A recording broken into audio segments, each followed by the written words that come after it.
മാന്യപ്രേക്ഷകർക്ക് നമസ്കാരം. തവനൂർ സീറ്റില്, മലപ്പുറത്തെ തവനൂർ സീറ്റില് VS ജോയി എന്ന ക്രിസ്ത്യാനിയെ വിജയിപ്പിച്ചതിൽ വലിയ മതേതരത്വം പറഞ്ഞ് നടക്കുന്നുണ്ട് പാണക്കാട് തങ്ങൾ ഉൾപ്പെടെ. നമുക്ക് അതിലേക്ക് പോവാം. അതിനു മുമ്പേ ആയിട്ട് ഞാനിവിടെ ശോഭാ സുരേന്ദ്രൻ പ്രസംഗിക്കുന്നതിന്റെ ചെറിയൊരു ഭാഗം കൊടുക്കാം. നിങ്ങൾ അതൊന്ന് ആദ്യം കേട്ടു നോക്കൂ. എത്രയോ കഷ്ടപ്പെട്ടു ഇവിടുത്തെ ഇടതുപക്ഷക്കാരനും വലതുപക്ഷക്കാരനും. എന്തിനാണെന്നറിയുമോ? ശോഭാ സുരേന്ദ്രനെ മുസ്ലിം സ്ത്രീകൾ കൈയൊന്ന് പിടിക്കാതിരിക്കാൻ. ഞാൻ പറയാൻ ആഗ്രഹിക്കുന്നു, നിങ്ങൾക്കറിയുമോ 90% ഹിന്ദു ജനവിഭാഗം അധിവസിക്കുന്ന തൃശ്ശൂർ പേരൂരിൽ ഞാൻ എന്റെ മുസ്ലിം സഹോദരിയെ അവിടെ കൗൺസിലറാക്കി മത്സരിപ്പിച്ച് ബഹുഭൂരിപക്ഷത്തിൽ വിജയിപ്പിച്ചിട്ടാണ്, എന്റെ മുംതാസിനെ വിജയിപ്പിച്ചിട്ടാണ്. പ്രിയപ്പെട്ടവരെ, നിങ്ങൾ കേട്ടില്ലേ? അതായത് തൃശ്ശൂരിൽ കൗൺസിലറായിട്ട് മുംതാസ് താഹ എന്ന് പറയുന്ന മുസ്ലിം സ്ത്രീ BJPയിൽ സ്ഥാനാർത്ഥിയായിട്ട് കൗൺസിലറായിട്ട് വിജയിച്ചിട്ടുണ്ട്. 90%-ലധികം ഹിന്ദു മതമുള്ള സ്ഥലത്ത്. ഓക്കെ, നമുക്കിതിലേക്ക് വരാം. അതിനു മുമ്പേ ആയിട്ട് ഇനി മറ്റൊന്ന്, പാണക്കാട് തങ്ങള് VS ജോയി വിജയിച്ചതുമായി ബന്ധപ്പെട്ട് എന്താണ് പറയുന്നത് എന്നൊന്ന് കേട്ടുനോക്കൂ. നിങ്ങൾ പറഞ്ഞ പോലെ ജോയിയെ സംബന്ധിച്ചിടത്തോളം ഒരുപാട് ഞാൻ മതം കക്ഷിയൊക്കെ പറഞ്ഞിട്ട് പലരും തെറ്റിദ്ധാരണ ഉണ്ടാക്കാൻ ശ്രമിച്ചിരുന്നു. പക്ഷെ അതൊന്നും അവിടെ ഏശിയിട്ടില്ല.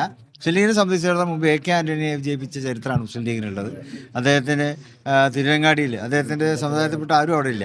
എന്നതുപോലെ ജോയിക്ക് ജോയി അത് പറഞ്ഞിട്ടുണ്ടായി. ജോയിയുടെ സമുദായത്തിൽപ്പെട്ട ആരും ടൗനൂരിൽ അത് കൂടുതലൊന്നുമില്ല. പക്ഷേ എന്നിട്ടും 12,000-ലേറെ വോട്ടിൻ്റെ 14,000-ലേറെ വോട്ടിൻ്റെ ഭൂരിപക്ഷത്തിന് അദ്ദേഹത്തെ ഞങ്ങൾക്ക് തിരഞ്ഞെടുക്കാൻ കഴിഞ്ഞു. ഇത് മുസ്ലിം ലീഗിൻ്റെയും UDF-ൻ്റെയും മതേതരത്വത്തിൻ്റെ ഒരു വിജയമായിട്ടാണ് ഞങ്ങൾ കാണുന്നത്. മറ്റു മതത്തിലുള്ള ഒരാള് തവനൂർ സീറ്റിൽ വിജയിച്ചു, അതാണ് വലിയ മതേതരത്വം.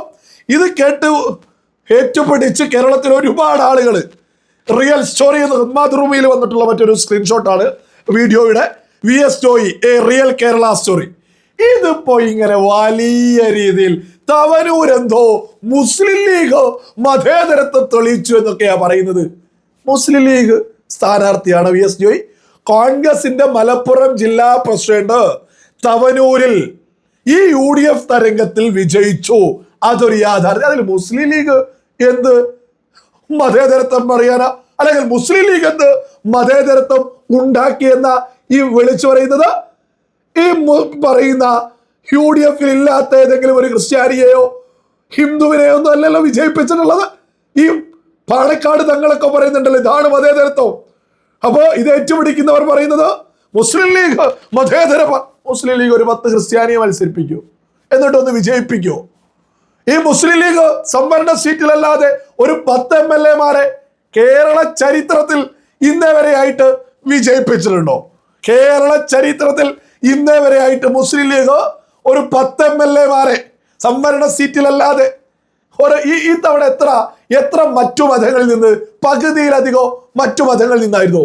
ഞങ്ങൾ മുസ്ലിം ലീഗ് എന്ന് മതത്തിന്റെ പേരിടുന്നേ ഉള്ളൂ, ഞങ്ങൾ മതപാർട്ടിയൊന്നുമല്ല എന്ന് തെളിയിക്കാനെങ്കിലും പകുതിയിലധികം മറ്റു മതങ്ങളിലെ സ്ഥാനാർത്ഥിയെ നിർത്താൻ സാധിച്ചിട്ടുണ്ടോ? ഇല്ലല്ല. ഓരോ തിരഞ്ഞെടുപ്പുകളിലും എടുത്തു നോക്കിയാൽ ഒരു തിരഞ്ഞെടുപ്പിൽ പോലും ഈ പറയുന്ന മുസ്ലിം ലീഗ് 10 സ്ഥാനാർത്ഥിയൊന്നും ഈ പറയുന്നത് പോലെ MLA ഒക്കെ ഒന്നാക്കിയിട്ട് വിജയിപ്പിച്ചിട്ടൊന്നുമില്ലല്ലോ. പിന്നെ തവനൂരങ്ങ് ഒരു VS ജോയി വിജയിപ്പിച്ചപ്പോഴേക്കും അത് മതം പറഞ്ഞിട്ട് നിങ്ങൾക്ക് ഇത് കോൺഗ്രസിന്റെ സീറ്റല്ലേ, കോൺഗ്രസ് അല്ലേ വിജയിപ്പിച്ചത്, അതിലെന്ത് മതേതരത്വം പറയാനാ? അവിടെ ഒരു മുസ്ലിം ഭൂരിപക്ഷ സ്ഥലത്ത് ലീഗെല്ലാ മുസ്ലിം ഭൂരിപക്ഷ സ്ഥലങ്ങളിലാണ് മത്സരിക്കാറുള്ളത് പ്രധാനമായിട്ടും. ഈ സ്ഥലങ്ങളിൽ മുസ്ലിം ലീഗ് എന്തുകൊണ്ടാ മറ്റു മതങ്ങളിലെ സ്ഥാനാർത്ഥിയെ സംവരണ സീറ്റിലല്ലാണ്ട് ഒരു 10 ആളെങ്കിലും നിർത്താത്തത്? ഇതൊക്കെ നിർത്തിയിട്ട് പോരെ ഞങ്ങള് മതേതരക്കാരാണ് എന്നൊക്കെ വിളിച്ചു പറയാൻ? യഥാർത്ഥത്തിൽ കേരളത്തിൽ മതേതരത്വം പറയുന്നത് BJP അല്ലേ? മതേതരത്വം ഉയർത്തിപ്പിടിക്കുന്നത്, മതങ്ങളെ ഉൾക്കൊള്ളുന്നത്. ഇത് വെറുതെ പറയല്ല. ശോഭാ സുരേന്ദ്രൻ പ്രസംഗിച്ചത് നിങ്ങൾ കേട്ടില്ലേ? വളരെ വ്യക്തമായിട്ട് 90%-ലധികം ഹിന്ദു മതത്തിലുള്ള ആളുകളുള്ള സ്ഥലത്ത് ഞങ്ങളൊരു മുസ്ലിം സ്ഥാനാർത്ഥിയെ വിജയിപ്പിച്ചു.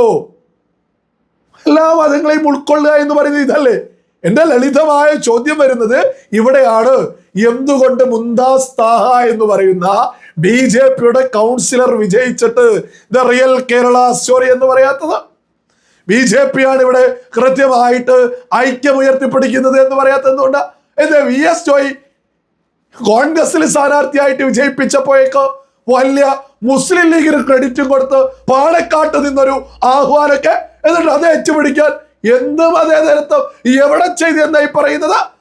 ഇവിടെ ക്രിസ്ത്യാനിയായിട്ടുള്ള ഒരാളിവിടെ കേന്ദ്രമന്ത്രിയാക്കിയത് BJP-യാ. ഏത് സ്ഥലത്താ ഇവിടെ BJP MP-മാര്, ഈ പറയുന്ന ക്രിസ്ത്യൻ MP-മാർ എത്ര ആളുണ്ട് ഇവിടെ? ഒരാളുണ്ടോ? ഒരാൾ വിജയിച്ചിട്ടുണ്ടോ? ഈ പറയുന്ന കേരളത്തില് മത്സരിച്ചിട്ട് ഒരാൾ വിജയിച്ചിട്ടുണ്ടോ? അപ്പൊ ഒരു ക്രിസ്ത്യാനിയായിട്ടുള്ള ജോർജ് കുര്യനെ പിടിച്ച് കേന്ദ്രമന്ത്രിസഭയിൽ ഉൾപ്പെടുത്തിയ BJP അല്ല ഇവിടെ ന്യൂനപക്ഷങ്ങൾക്കൊപ്പം നിൽക്കുന്നത്? ഇനി മറ്റൊരു ലളിതമായ ചോദ്യമുണ്ട്. എത്ര മുസ്ലിം MP-മാർ, എത്ര മുസ്ലിം MLA-മാർ ഇവിടെ ഈ പറയുന്ന കേരളത്തിലുണ്ട്? ഈ പറയുന്ന BJP-ക്ക് മുസ്ലിം സ്ഥാനാർത്ഥിയെ MP ആയിട്ട് കേരളത്തിൽ മത്സരിപ്പിച്ചിട്ടുണ്ട് BJP. ഇവിടെ ആരിഫ് മുഹമ്മദ് ഖാൻ എന്ന് പറയുന്ന മുസൽമാനെ കേരളത്തിന്റെ ഗവർണറാക്കിയത് BJP അല്ലേ ഈ അടുത്ത്? എന്നിട്ട് എത്ര ആളുകൾ റിയൽ കേരള സ്റ്റോറി എന്ന് പറഞ്ഞ് പൊക്കിപ്പിടിച്ചു വന്നു? ആരും വന്നിട്ടില്ല. അപ്പൊ ഇവിടെ കുറെ ആയിട്ട് തവനൂര് എന്തോ മല മറിച്ചു എന്ന് പറഞ്ഞ് ആളുകൾ നടക്കുന്നുണ്ട്. തവനൂർ എന്തോ ലീഗ് ഒരു മലയും മറച്ചിട്ടില്ല. VS ജോയ് UDF-ന്റെ ഭാഗമായിട്ട്, മുസ്ലിം ലീഗിന്റെ ഭാഗമായിട്ട് ഈ പറയുന്ന തവനൂര് മത്സരിച്ചു. അതിലൂടെ അദ്ദേഹം അവിടെ വിജയിച്ചു. അദ്ദേഹം DCC പ്രസിഡന്റ് ആണ്, അല്ലാതെ മറ്റേതെങ്കിലും പാർട്ടിയുടെ ഒരാളുമല്ല. മുസ്ലിം ലീഗ് ഒപ്പം നിൽക്കുന്ന പാർട്ടിയിലെ ഒരു സ്ഥാനാർത്ഥി. അദ്ദേഹം അവിടെ വിജയിച്ചതിൽ അതിലെന്താണ് ഇപ്പൊ എടുത്തു പറയാൻ മാത്രം? അപ്പൊ ഇവര് യഥാർത്ഥത്തിൽ മുസ്ലിം ലീഗൊക്കെ മതേതരവാദികളാണെങ്കിൽ അവരുടെ 10-22 ആള് MLA ആയി വിജയിച്ചതിൽ എത്ര ക്രിസ്ത്യാനി ഉണ്ട്, എത്ര ഹിന്ദു MLA ഉണ്ട്? അതൊന്നും നമ്മൾ കണക്കെടുത്ത് നോക്കാം. എന്നിട്ട് അതിൽ പകുതിയിലധികം മതത്തിന്റെ പേരിലുള്ള പാർട്ടിയിൽ ഹിന്ദുവും ക്രിസ്ത്യാനിയും ഒക്കെ ഉണ്ടെങ്കിൽ നമ്മക്ക് അങ്ങ് കൈയടിക്കാന്നേ, ഒരു പ്രശ്നമല്ല. നമ്മക്ക് ഇവിടെ ഐക്യം വേണ്ടി, ഇവിടെ ഭിന്നിപ്പിക്കലല്ല, മതത്തിന്റെ പേരിലുള്ള കാര്യങ്ങൾ ഉയരലല്ല നമ്മുടെ കേരളത്തിൽ വേണ്ടത്. നമുക്കിവിടെ ഐക്യമാണ് വേണ്ടത്. ഈ ഐക്യം തകർക്കുന്നത് മുസ്ലിം ലീഗ് ആണെന്ന് പറഞ്ഞാൽ ഇത് പറയുന്നത് ആളുകളെ വലിയ വർഗീയവാദികളാക്കാൻ ഇവിടെ ആളുകൾ മത്സരിക്കുക.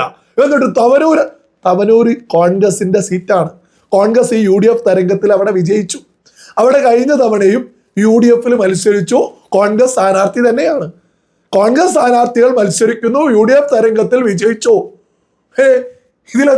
ഇതിലെന്താണ് ഇവർ ഇത്ര പൊക്കിപ്പിടിക്കാൻ മാത്രം മതേതരത്വമുള്ളത് എന്നാ തീരെ മനസ്സിലാവാത്തത്? യഥാർത്ഥത്തിൽ 90% ഹിന്ദു സമുദായമുള്ള, ഹിന്ദു മതമുള്ള തൃശ്ശൂരില് ഒരു BJP കൗൺസിലർ, മുസ്ലിം ആയിട്ടുള്ള BJP കൗൺസിലർ വിജയിച്ചതിന് ഇവിടെ ആർക്കും ഒരു മതേതരത്വം പറയാനില്ല. ഇവിടെ ആർക്കും അത് പൊക്കിപ്പിടിച്ച് ദ റിയൽ കേരള സ്റ്റോറി ഇതൊന്നും പറയാനില്ല. ഇത് ഈ തവനൂര് VS ജോയ് വിജയിച്ചു എന്തോ വലിയ മതേതരത്താണെന്നൊക്കെ പറയുന്നതിൽ അതൊക്കെ ചർച്ച ചെയ്യേണ്ട ആവശ്യമുണ്ടോ? ഇതൊരു UDF തരംഗോ? അതിൽ ഓസിക്ക് കൊണ്ടുപോയിട്ട് മതേതരത്വം വിളമ്പുക മുസ്ലിം ലീഗും തങ്ങളും ഒക്കെ. ലേശൊക്കെ ഉളുപ്പൊക്കാവാ ഏത് തങ്ങളാണെങ്കിലും. പാർട്ടിയിലും പൊളിറ്റിക്സിലും തങ്ങന്മാരെറിഞ്ഞാൽ അതിനെ വിമർശിക്കാനുള്ള അവകാശവും ഇവിടെ എല്ലാ മതത്തിലുള്ള ആളുകൾക്കുണ്ട് എന്നുള്ളതും ഇത്തരം ആളുകൾ അങ്ങ് കൃത്യമായിട്ട് തിരിച്ചറിഞ്ഞോളൂ.